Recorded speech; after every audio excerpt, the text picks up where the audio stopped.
This is the redemption tour because your last tour got cut short and now you're giving back to the fans. But is your next album also called Redemption?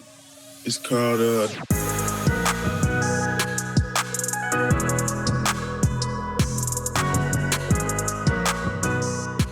What up, y'all? For Complex, I'm Jordan Rose, and today I am joined with Grammy-nominated rapper, singer, songwriter Rod Wave is zoomed in. My brother, how you feeling?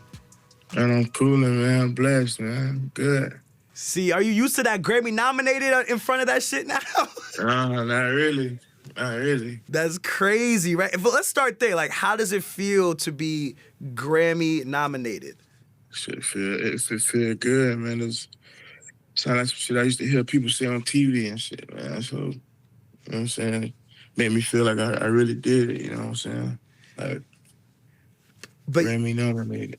But you know, it's crazy because you've accomplished so much already. That's why I was curious if the Grammy nod was something that even mattered to you at this point because you have all the platinum records, you have all the crazy accolades already. You know what I mean? Like, is the Grammy still something that's on your checklist?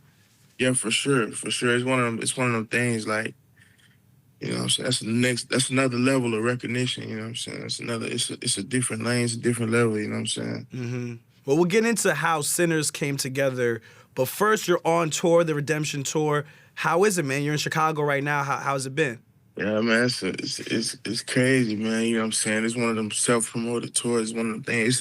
It's a major step to just being in control, being, you know what I'm saying, being all around business-wise. It's a great feeling, you know what I'm saying? It's one of them tours where it's deeper than just, you know what I'm saying, touring and making money and connecting with fans. It's like the next step, the next chapter, you know what I'm saying? Mm-hmm. It's one step closer to being like, you know what I'm saying, where I'm trying to go with it, you know what I'm saying? So this tour a little more meaningful, like, you know what I'm saying? What have you learned about yourself from being on tour all the time? I learned that, like, by being on tour all the time, I learned, like, I really never really had, like, no home. Like, I never really had, like, no real home base. Like, I always just been on the road. Like, from the beginning of getting into the music, like, I never really, like, I done had houses and cribs and spots, but I never really get comfortable in them because I'm always gone for real. Yeah. Well, that's how I used to feel. I mean, look, you've come a long way from working at the donut shop and going to perform straight off of the clock. You know what I mean? Absolutely. Do you ever think back to those days? Yeah, man. Like, time, what you do, time it's about what you do with your time, man. So I always sit back and think about that shit. Like, I'm saying 12 hours, I'm saying 6, 7 hours on somebody's clock, you know what I'm saying? You could put that shit into your own time, building your own base, you know what I'm saying? So I always think about that. I always think about the mindset that I had to just not even want to do that shit no more, just gamble and bet on myself, you know what I'm saying? Yeah. I It's mean, like, saying 10 years working at somebody's job, I put it working on myself, you know what I'm saying? And look where it got a nigga, you know what I'm saying? yeah, investing in yourself. And it also just shows how you're ready to pick something new up. I know that looking back, you learned how to drive when you were in 5th grade. Do you feel like you're a quick learner? And do you feel like that, were you a quick learner when it came to music as well? Yeah, I'm a quick learner of everything. Like, a quick learner. Like, I see it a couple times, 2 or 3 times, I'm gonna have it down pat. I might do it better than the motherfucker who taught me, you see what I'm saying? Yeah. Yeah, I've always been like that.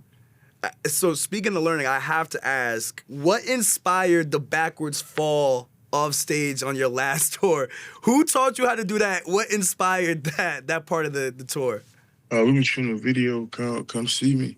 Mm-hmm. And that was one of the scenes in the video that my partner at Mainstay Film, Brett, he came up with. And it was really just fun to do. And I liked the all-around meaning behind it. So I just said I want to do it every night on tour. I just thought it'd be cool. It was fun to do, and it had a great meaning to it, you see what I'm saying? So, Yeah, what was the meaning to it, if you could? so when I fall and then I come out to like what was my current album at the time, Nostalgia. After I fall, then the Nostalgia chapter start. It's like basically saying you fall right there, you jump right there, and then it's all over. But instead, I kept going, and then we got Nostalgia. You know what I'm saying? Got you. It's just like a symbol, like just keep going. You know what I'm saying? Yeah. Because the way I did the concert was all the albums from the very beginning, all the way up until that moment, and then I fell. But instead of falling, I come out to Nostalgia, and I keep going. So it's like you never like, even though shit might be rough right now in your life, like you never know what's next. You never know what's coming. So, you know what I'm Right. saying? Don't just think about today. Or, you know what I'm saying? So that's it, man. Yeah, look ahead to the future. So, I mean, you've been touring like we've been talking about for a long time. I've read that your first show, you got paid $250 up front and then $250 afterwards to perform in like a gym. To now, I saw a part of your documentary where your tour manager, your tour agent said that you're getting paid $2 million for a show. First, is that number accurate? Is that how much a Rod Wave show is going for these days? So what I ended up doing was I formed my own tour company. Yes. And before I started the tour, I had independent promoters and stuff wanted to be a part of it. So I had one concert and I just wanted to see because I was doing the numbers like, okay, I'm about to put all this money up and do my own tour, do my own thing. And I was doing the numbers in my head and just like assumptions. But even though I had the numbers on the previous tour, I was just doing the numbers in my head. Mm-hmm. And I was really kind of nervous. So I wanted to make sure the numbers I had was right. Like, damn, this the show gonna do 2 million a night, 2.3 million a night, 2.4 million a night. So I'm like, well, I got this vendor who want to buy in. I'm gonna just try it. So I offered him a date, and he sent me an offer for a date, and I told him the price. Shit, he gave it to me. So that's the official number on record. You know what I'm saying? Yeah. That's how he sold the show. It was for $2 million. God damn, $2 million for one night of performing. Yeah, Philadelphia. Yeah. When that check cleared, is that the biggest check you've ever received for a show? For one concert, yeah. God damn. Facts. How did it feel when that hit? Just all the hard work leading up to a moment. Going from $250 in the beginning to $2 million for one show. That shit a crazy ass leap, man. Ain't gonna lie. Shit. But the shit, what you put into it, man. You know what I'm saying? You're grinding for this shit every day. Ever since I was blessed with the opportunity to get into this shit, every day I woke up, we went towards this shit. So Yeah. you get what you put in. You know what I'm saying?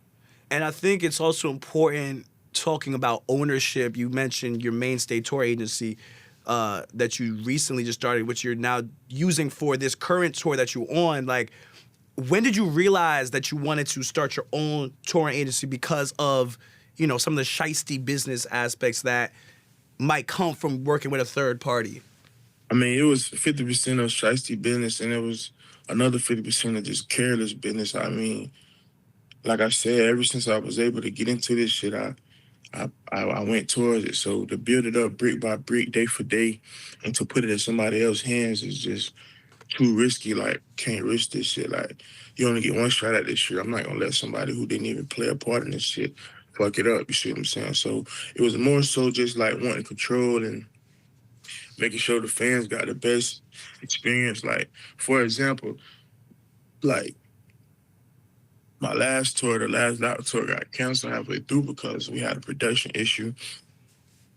People had to we had to redo the concert dates, reschedule it, and just a bunch of mess, you know what I'm saying? Mm-hmm. On top of shiesty business. So and I'm one of them people like control freak. Like, I want to understand and know what's going on, and I want to see the numbers. I don't like people feeling like they got over on me, or I don't want people laughing at me telling how they got over on me and how they beat me into some shit. So it's like, I don't know. I just wanted to be able to make sure that this thing that me and my team built was safe. You feel what I'm saying? Right.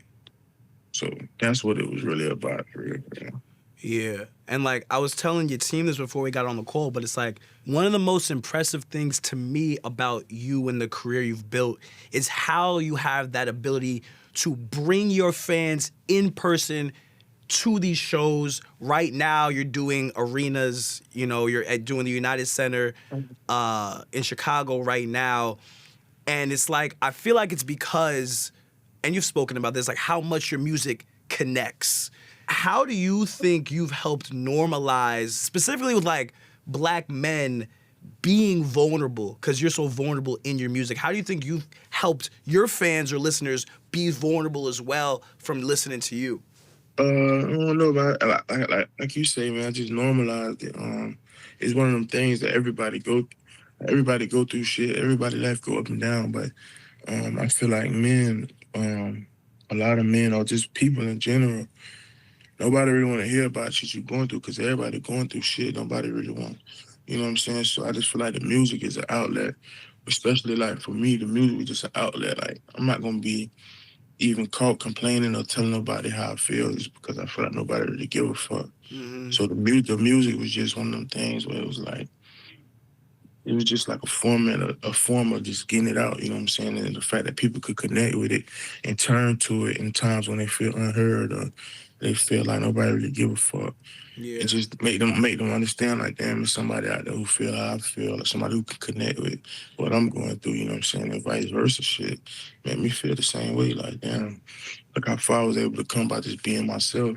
And it's like them concerts, it's not really like a fan base, like it's like a family. Like we all share something in common. Like it's deeper than just like they like my songs, they like the beats. Like they really connect with that shit. You see what I'm saying? So it's like it's a Yeah. deeper feeling, and that's one of the reasons why taking control of my touring business is so important because I want to be able to put back into this shit. I want to make sure the production is crazy, the sound is crazy, the screens, the looks. I want to make sure that I can put as much back into it possible so I can't have 5 or 6 niggas in the middle pocketing money and doing shit, and now I can't put back into my show. You know what I'm saying? Like I want to, you know what I'm saying? If it's just Mm-hmm. me and the money, me, the money, and the fans, like we're gonna have a great show, great production, great visuals, great lighting, great stage, you know what I'm saying? Great vibes. You see what I'm saying? So that's like it's this shit like a family nigga done built. Like all these people know my life story, all these people know my shit and they connect with it. They relate to it, you know what I'm saying? Shit. Yeah.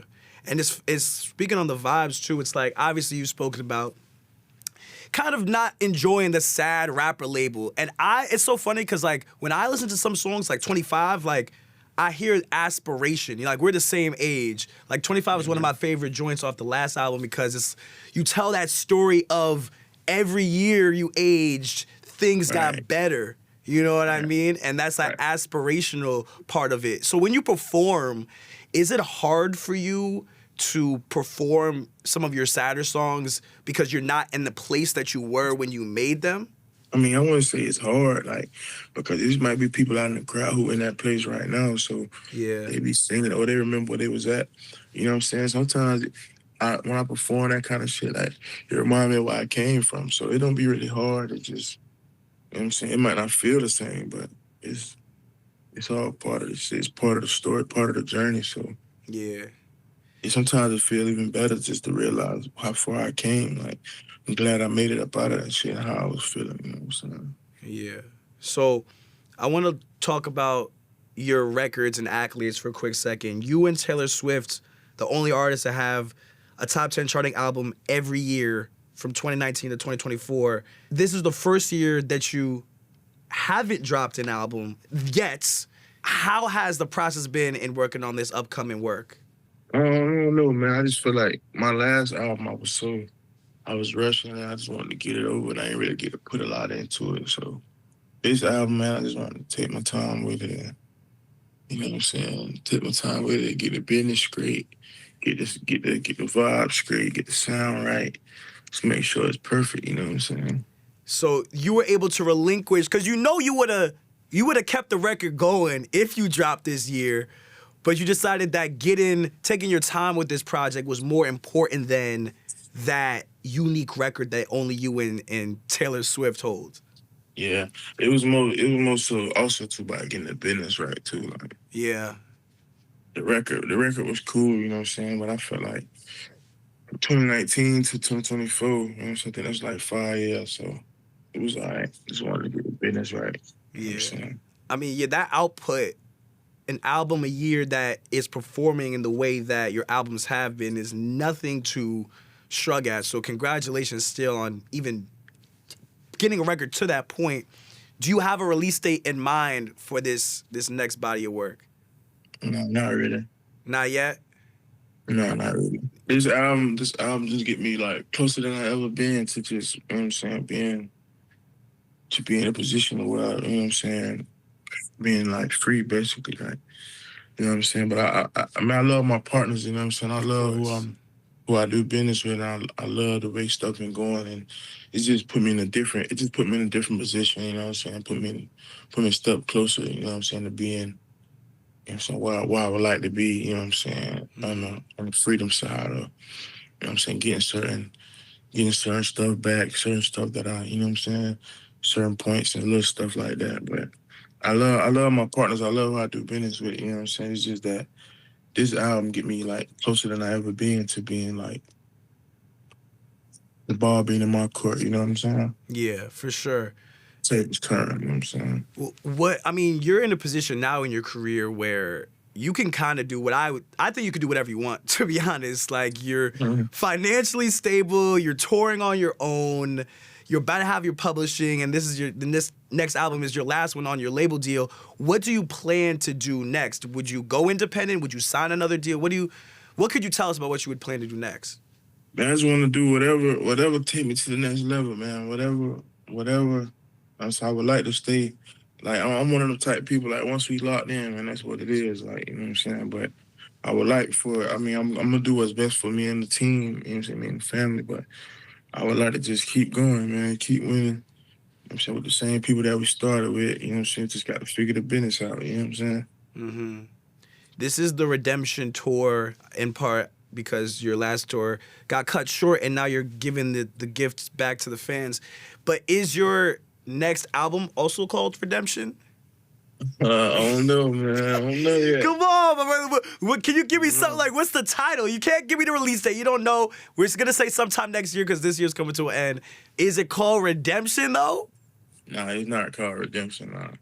It's a song on there called Redemption, but the album not called that, though. What's the album called, if you could say?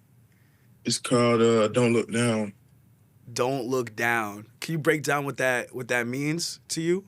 I was just talking to my partner, Brett, man. I was just telling him, like, a lot of people get in this position that we in, bro, and they fumble it by just thinking too hard or just thinking too, you know what I'm saying? I just don't want to get caught up thinking about the next move or getting so high up in life, looking down and getting cold feet, getting scared. So just keep going up, like, just keep shooting for the star, even though you reach these heights and you did all this stuff. Like, don't get comfortable, don't get scared, don't get, like, just keep going, like, just keep going. Even though you're in the stars, you're in the sky, you higher than you ever been. Just don't look down, man. Just keep going up. Just keep going for everything. Just keep going. Like, don't get comfortable. Don't look down. Don't get scared. Just keep going up. Even though you high, super high. Just keep going, man. Just keep going. Are we continuing the trend of having yourself be the main person on the cover art? Are you looking up in the cover art? I'm imagining it now. I kind of imagine like nostalgia almost, because you looking up on the nostalgia cover. Is it like that? Something like that, yeah, for sure. Okay. Yeah, something like that. I might send it to you, man, when we get off here. Yeah, I gotta see that, because that's fire. That's fire. Yeah. Feature-wise, you're historically someone who hasn't had a lot of people on your albums. Is this going to be the same, or do you have a few people that you've been working with on this one? No, I ain't even put the features together yet. That's what I'm saying. I'm still putting the album together for real. Mm-hmm. The features always happen like last. I mean, that's always like the last part. You know what I'm saying? Maybe like the next 2 or 3 weeks, so I'll be figuring the features out. So do you think we'll probably get this? I know you don't have a date in mind yet, but you think we'll get this in the winter time, the beginning of the top of the year, or is this something you... For sure. Yeah, it'll be like top of the year. Okay. That's what's up. Maybe like, I don't know yet though, man. Maybe like... You've been working on this for a minute. I might wait till... I don't know, man. I might just... I don't know, man. I might just work on it, keep working on it, man. I don't know. I really don't even know. I really don't got the answer there. I know, because I remember you tweeted album turned in on October 16th. I've heard different dates through the years, so I know that you just keep going back and tinkering with it. Do you feel like you're a perfectionist in that way when it comes to this project?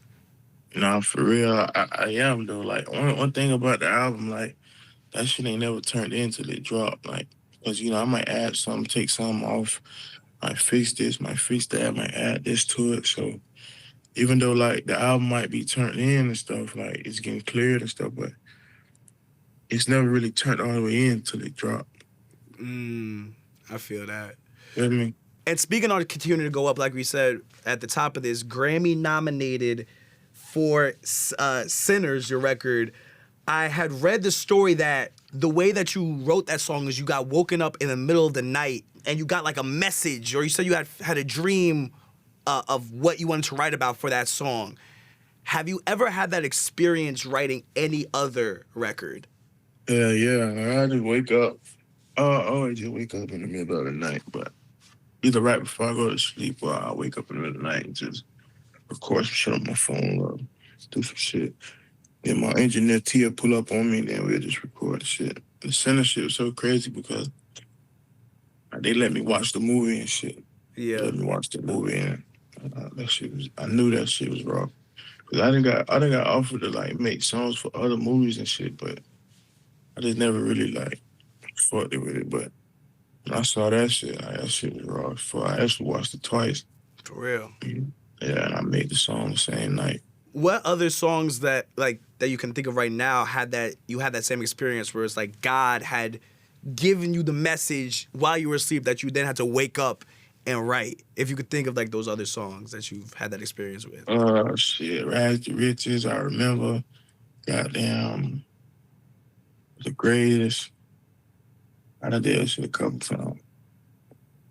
That's wild as hell, bro. And now that dream has resulted in a Grammy nomination. And for like a classic film, like Sinners as a movie is about to sweep the Oscars and the Golden Globes. It's like it's gonna go crazy.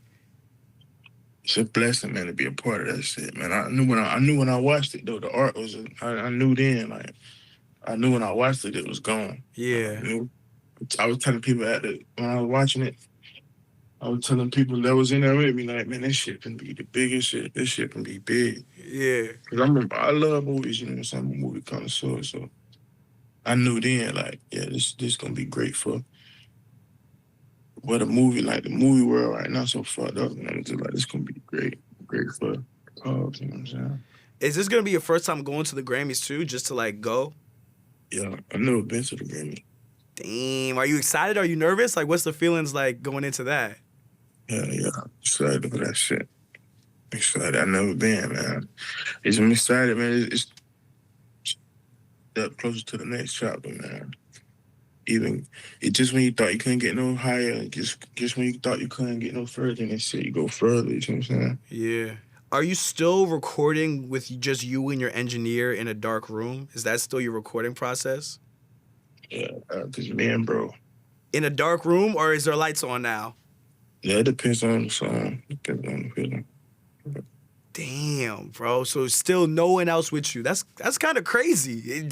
Why are you so comfortable in that setting? I mean, like I said, man, this shit be so personal. Like a lot of shit I say in music, I never say to nobody, or I never really speak on, or I probably wouldn't even feel comfortable saying it in front of people. But so by the time the music dropped, like when it's just me and bro in there recording, like I can just let it all. I can just let it all out. You know what I'm saying? Pause. Yeah. That makes sense, though. So speaking of, you said the Sinners record came to you in a dream. Speaking of dreams, fans have been dreaming of the collab with Drake, Best Friends, to drop. Are we any closer to that record ending up on maybe this upcoming project of yours? Like, are we any closer to that finally hitting the streets officially? I don't know, man. That's his song, man. I don't know. That's the song he sent me, man. I only gotta ask bro. Dang, maybe it's on Iceman? Maybe, man. How would you react? Like, be honest with me, because like you're obviously a super chill guy. How would you react if you found out this guy who you got take care of for Christmas when you were a kid? How would you react if you ended up on Iceman, this upcoming album of Drake's? Yeah, that's fine, man. That'd be hard. That's another one of them accomplishments. A step closer to being like damn, like a step further. Like damn, look what we did. Holy shit. Mm-hmm. Like, this shit from nothing in song, man. I know that a lot of the conversations y'all have had have been over the phone through DM. Have you been able to meet the boy yet in person? Yeah, I met, bro. I met Damn, what was do you remember the first time that you met him and like what that interaction was like? bro had a motherfucking little private party, man. Shit was great. It was some chill shit. Yeah. Like after his concert or some shit, like he just had like a little private little event. I pulled up too. You know, I had like a condo upstairs. He had a party in my building. And I went downstairs to fuck, bro. Some chill shit. This was after his last tour that he was just on No, hell no. This was like, this, I think I had just dropped nostalgia or some shit. Well, I was finna drop nostalgia this a couple years ago. Oh, so it was like 2023, 2022, 2023? Yeah. Damn. So post Lemon Pepper Freestyle, but before y'all had. No, it was done after Limp. I don't even remember when that shit was. Okay. It was a tour when he had like a football field, a football stadium. Or he had like the football shit on the ground. Yeah. That was when they were doing first person shooter with Cole and like that was that tour, right? Yeah, it was him and J. Cole, yeah. Yeah. And speaking of Cole, you know, another one of my favorite tracks of yours, Waited Too Late, is when you quote Cole's Love Yours, then Cole was right when he said being broke was better. I feel like you and Cole are similar in a lot of ways, mainly with how chill you both are. Have you been able to connect with Cole at all? Yeah, I talked to bro on the phone like 2-3 weeks ago. For real? Yeah, he was telling me like, you know what I'm saying? Fuck with me, he fucked with me and shit. Telling me to pull up on him and shit. You know, I fucked with the Cole. You know, Cole also been working on a joint that we've been waiting for. Do you think you might end up on Cole's joint? Did y'all record anything? No, man, gotta wait to see, man. Gotta wait. Gotta find out, man. I ain't gonna leak nobody else shit. Fair. Nah, that's fair. I made a video about a year ago about how I feel like you are one of the biggest stars in hip hop, but because you don't have as heavy of a social media footprint and because you're so laid back and chill, that people don't give you that credit. Do you feel underrated at all? No, not really, man. I mean, you get what you put in, so you get half of what you put in. So if I'm underrated, man, I just gotta keep working, keep grinding, keep dropping, keep going till they can't ignore this shit no more. Yeah. Because, you know, it's literally just you and Taylor Swift who've had a top 10 platinum album every single year from 2019 to 2024. It's only y'all two. And, you know, a lot of people can't even step to Taylor. You feel me? So it's like, where do you see your place in hip-hop? Because you have such massive accolades, but also move the way that you want to move. Man, I'm just in the lane of my own, man. That's how I always been, man. Just do my own thing. Just get in my own lane, man. Me, my family, my team. Do my own shit, man, till people recognize it, man. Yeah. It's like... Wherever I am, man, I'm in my own world with this shit. You know what I'm saying? It's like you and YB are kind of similar in that way, both having these massive tours, both in your own lanes. And I know you're a fan of Bro. Were you able to go to any of his tour stops by chance when he was just on it? Nah, man, I ain't get to check him out, man. I ain't get to check him out, but you know, I was seeing a lot of shit on the internet. Like, bro was doing this thing. It's a great thing that bro get to, you know what I'm saying, finally moving around and touring and shit. I know he missed a lot of that shit in his career. Mm-hmm. Just, you know what I'm saying? But it's a great feeling, man. That's some shit that I know, like, I know that's some shit that made him, like, once you see that shit, like, it make you want to just, that's the touring, the best part of this shit, you see what I'm saying? Like, Yeah. seeing your people, seeing the people that helped you build you up, people who love you to death. Like, it's different than doing like a festival or something with all these different kind of people, different fans of other people. Like, these your people in this building, these people love your ass to death. And touring is the best part of this shit to me. So I know bro like enjoyed that shit. I ain't really get to check him out on tour, but I'm pretty sure he got a long touring career ahead of him. So I'm gonna check him out. That's a fact. I know you don't work with a lot of people, but Do you think that you and YB would ever get together for a joint tape if you were to ever lock in with like another artist for a collab project? Yeah, I fuck with bro. That would be like the pain music mixed with the energy music mixed with the. Some That would be. motivational shit. Yeah, like that would be some. That would feed the streets for like 2 generations. A Rod Wave NBA YoungBoy project. Y'all gonna have to do it, man. Yeah. That shit gonna feed some people, all right? Shit gonna feed some motherfuckers. And Feed then a lot of motherfuckers. Then imagine the tour. Imagine y'all on tour, bro. I was just so crazy because, I got my own touring company, bro. And I was telling people, like, imagine me and bro did like a tape, you know what I'm saying? The merch on that to be crazy, the tape would be crazy, the tour would be crazy. Like, I'm in Philly right now. I'm in Chicago right now. So 39,000 tickets, you know what I'm saying? Imagine me and bro take that shit to the baseball field, football field. Stadium, bro. And it's dope because y'all are also 2 artists who came up off of gaining a large audience from YouTube, which I feel like a lot of people who are outside of the space don't fully understand how y'all were able to leverage YouTube in the way that you did. Can you talk about how important that platform was for you releasing music early and how that helped you build some of this massive fan base? YouTube is like putting yourself out there. Like, okay, this for my people. Like, if you like it, subscribe. Don't like it, keep it moving. You know what I'm saying? So YouTube was one of them things, like, you know what I'm saying, where it all started. Like, you could you just getting out there, you know what I'm saying? I built my own fan base from the ground up.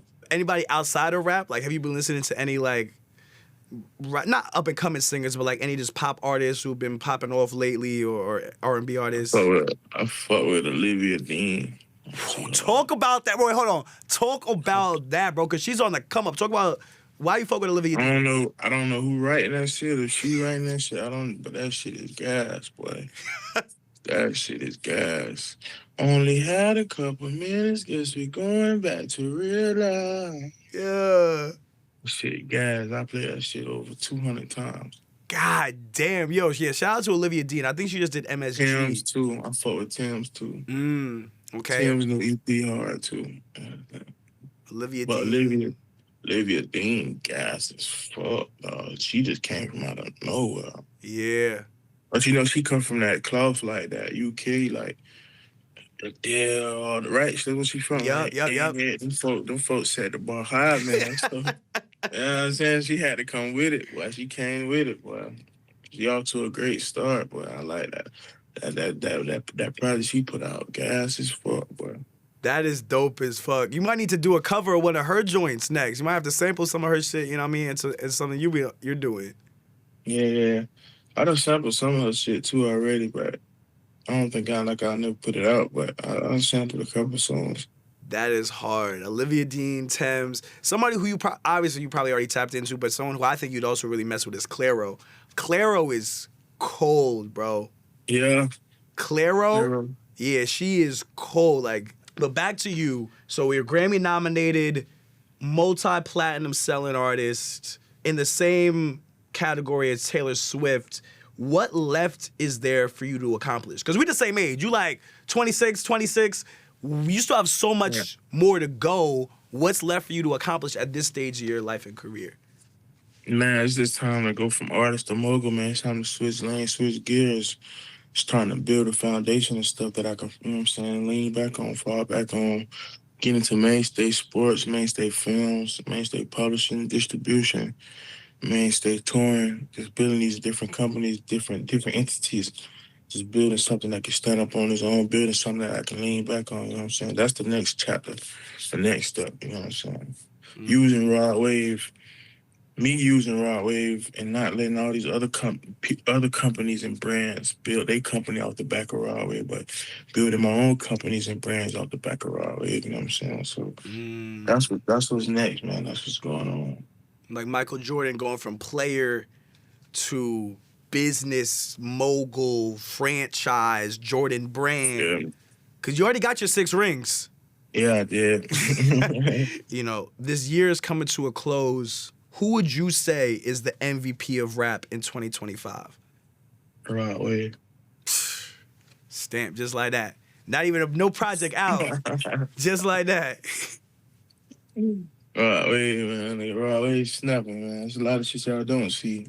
Yeah. And looking ahead to 2026, what are you most excited about? What are your goals and aspirations for 2026? All the businesses that I got going on, just building them out, putting all the plans that I got planned, putting them into effect. Just working, man. Getting a step closer to making these dreams into reality. You know what I'm saying? Yeah. Yeah, I want to have another baby too. The twins need a sibling?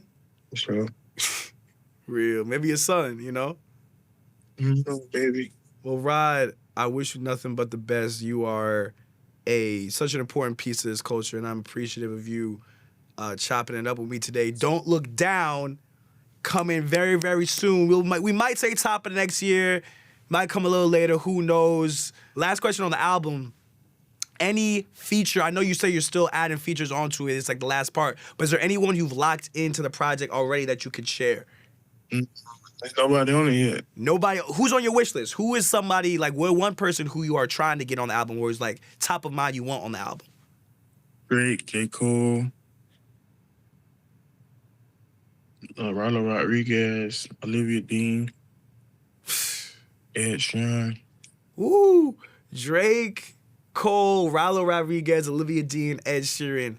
This is us manifesting at least one of those. I feel like at least one, you know what I'm saying? At least one or two, you know what I'm saying? Yeah, like I'm good for two, for sure. we gonna have to make that happen. But my brother, thank you so much again. Is there anything left you want to tell the people before we get up out of here? Yeah, don't look down, man. Don't look down. Rod, I appreciate you. For Complex, I'm Jordan Rose. Peace. All right, I appreciate you, bro.